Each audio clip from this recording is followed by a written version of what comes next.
నమస్తే. మనం కిందటి ఎపిసోడ్‌లో 'ఉస్' అనే హల్లు 'ఈ' అనే గుడి దీర్ఘాన్ని తెచ్చుకుని 'సి'గా మారి కొన్ని పదాలలో ప్రథమ స్థానంలో, మరికొన్ని పదాలలో ద్వితీయ, తృతీయ స్థానాల్లో అంతటితో ఆగకుండా తన పాత పరిచయం ఉన్న 'తా' దగ్గరికి వెళ్ళి దాన్ని ఒత్తుగా మారమని వచ్చి, దాని ఒత్తుని తన కింద చేర్చుకుని ఏ విధంగా 'సి' తన అక్షర స్థానం నుంచి సంయుక్తాక్షర స్థానానికి వచ్చిందో ముచ్చరించుకున్నాం. అంతటితో తృప్తి పడలేదండి. ఎందుకంటే విద్య మీద, చురుకుతనం మీద, భాషాభివృద్ధి మీద ఆసక్తి ఉన్న వాళ్ళకి ఇంతటితో చాలు అని ఎవ్వరూ అనరండి. నేర్చుకోవాల్సినవి ఎన్నో ఉన్నాయి, చేయవలసినవి, సాధించవలసినవి కూడా చాలా ఉన్నాయి అనేది వాళ్ళు గ్రహించి మన 'సి' లాగా మన 'సి' ఏం చేస్తుంది? చాలు నాకు తృప్తిగా ఉంది అనట్లేదు. నేను సంయుక్తాక్షర స్థానానికి వచ్చాను, 'తా' సహాయం వల్ల నేను సంయుక్తంగా మారాను అని చెప్తూ తను ఏ విధంగా మారింది, తన రూపు ఏమిటి అనేది మరొక్కసారి గుర్తు చేసుకుంటూ నేను 'ఉస్' అనే హల్లుని దానికి 'ఈ' అనే గుడింతపు గుర్తు వచ్చి చేరింది, 'సి'గా మారాను. అప్పుడు 'త' 'తా' అనేది తన ఒత్తిడి నాకు అందించి వచ్చి నా కింద ఉండి 'సి'గా మారింది. ఆ సహాయంతో నేను సంయుక్తాక్షరంగా మారాను. అంతేకాకుండా నేను సంయుక్తాక్షరంగా మారినప్పుడు కుస్తీ, బస్తీ అలా పదాల్ని చేయడం, విస్తీర్ణం, దోస్తి ఇలాంటివన్నీ చేయడం కూడా నేర్చుకున్నాను. కానీ నాకు ఇప్పుడు తృప్తిగా లేదు. ఇంకా చాలా విభాగాలున్నాయి. అవన్నీ ఏంటో చూసేయాలి అని ప్రారంభం మొదలుపెట్టేసిందండి. ఇంత మనం సాధించాలి అని పట్టుదలతో ఉంటే ఏదో ఒకటి మనకి దొరుకుతుంది. అసాధ్యం అంటూ ఏది ఉండదు. ఇప్పుడు 'సి' పరిస్థితి కూడా అలాగే అయింది. ఎప్పుడైతే 'సి' నుంచి 'సి'గా ప్రమోషన్ వచ్చిందో ఇంకొక ఒత్తును కూడా తెచ్చుకుంటే ఎలా ఉంటుంది, ఇంకో అక్షరాన్ని దగ్గరికి వెళ్ళి కూడా మనం తెచ్చుకుంటే ఎలా ఉంటుంది అని ఇంకో కోరిక వచ్చింది.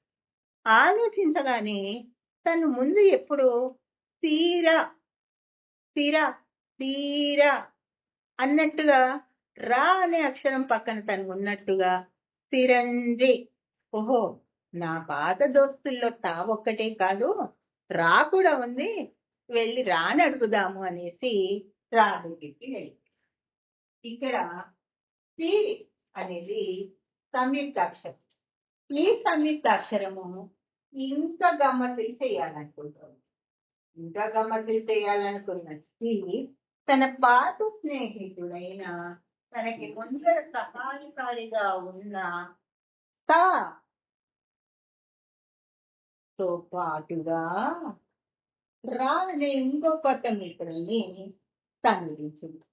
సమీపించి మిత్రమా నేను సీను, ఇదిగో తా ఒత్తుగా మారిన తా నా మిత్రుడు, నువ్వు కూడా నాకు మిత్రుడివే. మీరిద్దరు మిత్రులుగా నాతో ఉంటే మనకి ఇంకా చాలా బాగుంటుంది.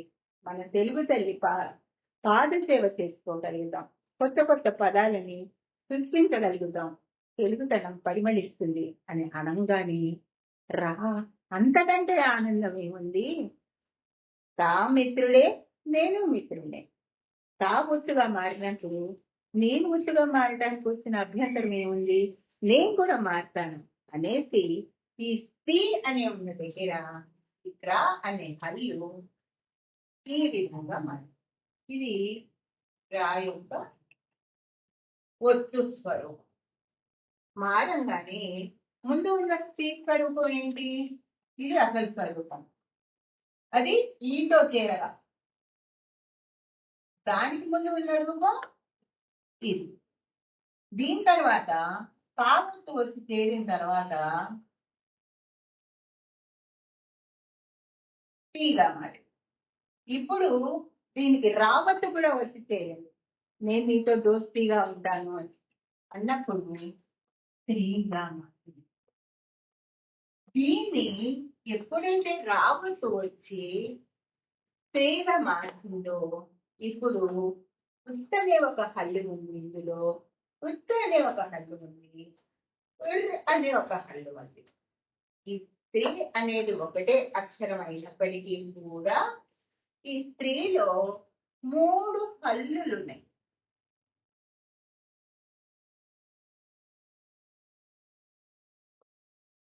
అవి ఉత్తు ముందరున్నది, ఉత్తు తర్వాత వచ్చింది, ఇప్పుడు వస్తుంది.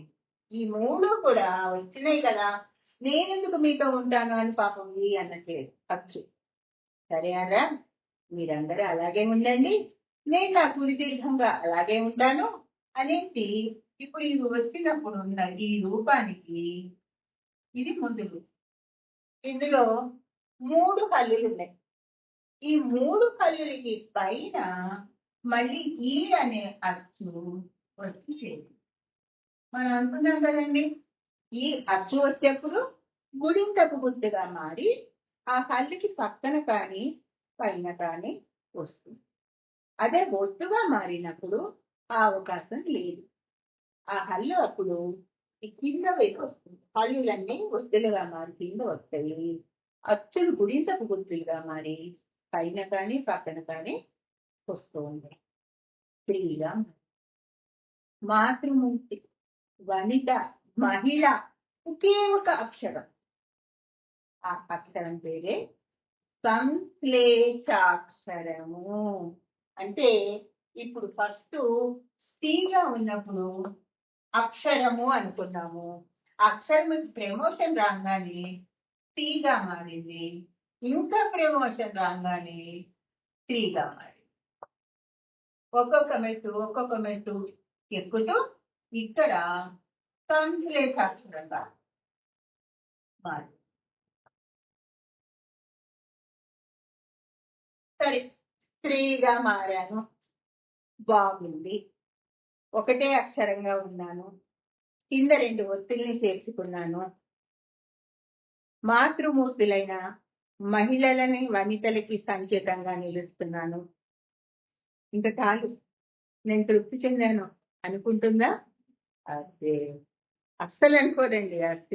ఆ స్త్రీ ఏం చేసిందంటే, ఇది బాగుందబ్బా, నేను ఏదో ఇప్పటి వరకు గ్రాడ్యుయేషన్ దాకా వెళ్ళాను అనుకోండి, ఇవన్నీ నేర్చుకున్నాను అనుకోండి, ఇంకా కూడా ఉంటాయి కొత్త విధానాలు అంది. ఏంటమ్మా ఇన్ని చేసావు, ఇన్ని మార్పులు తెచ్చావు, మళ్ళీ కొత్త విధానం ఏంటమ్మా అని మనం అడిగామనుకోండి, ఏమీ లేదండి, నేను అలాగే ఉంటాను, ఆ స్త్రీ లాగానే ఉంటాను.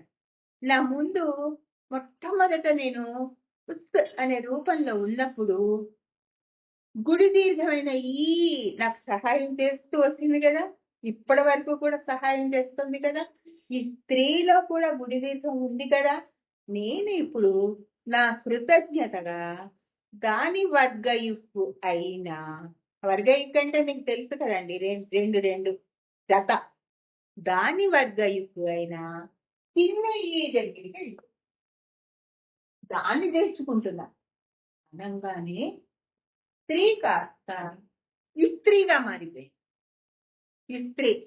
ఇస్త్రీ పెట్టా. ఓరి నాయన, ఈ స్త్రీ గురించి చెప్పడానికి గంటలు, దినాలు, నెలలు, సంవత్సరాలు చాలవండి. మీరందరూ కూడా మీ మేధాశక్తిని ఉపయోగించుకుంటూ, ఆలోచించుకుంటూ, ఆనందించుకుంటూ, ఆడుతూ పాడుతూ ఇంకా ఏవైనా ఈ సి అనే అక్షరం చేస్తున్న విన్యాసాలుంటే కామెంట్స్ లో తప్పకుండా చెప్పండి.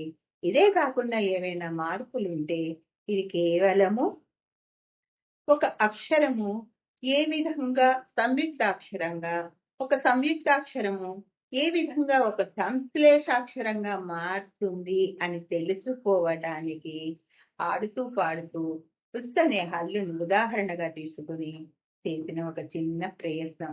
ఈ ప్రయత్నము మీ అందరికీ కనుక నచ్చుతుందని అనుకుంటున్నాను. నచ్చితే ఇదే విధంగా ఇంకేదైనా హల్లు రూపాన్ని తీసుకుని దానితో ఏ మార్పులు చెందుతూ ఉంటుందో చూపిస్తూ ఆడుతూ పాడుతూ వివరంగా విశేషణాలను తెలుసుకుంటూ మనం ముందుకు సాగిపోదాం. ఇప్పటికి సెలవు తీసుకుంటానండి. ఉంటాను. నమస్తే. జై తెలుగు తల్లి.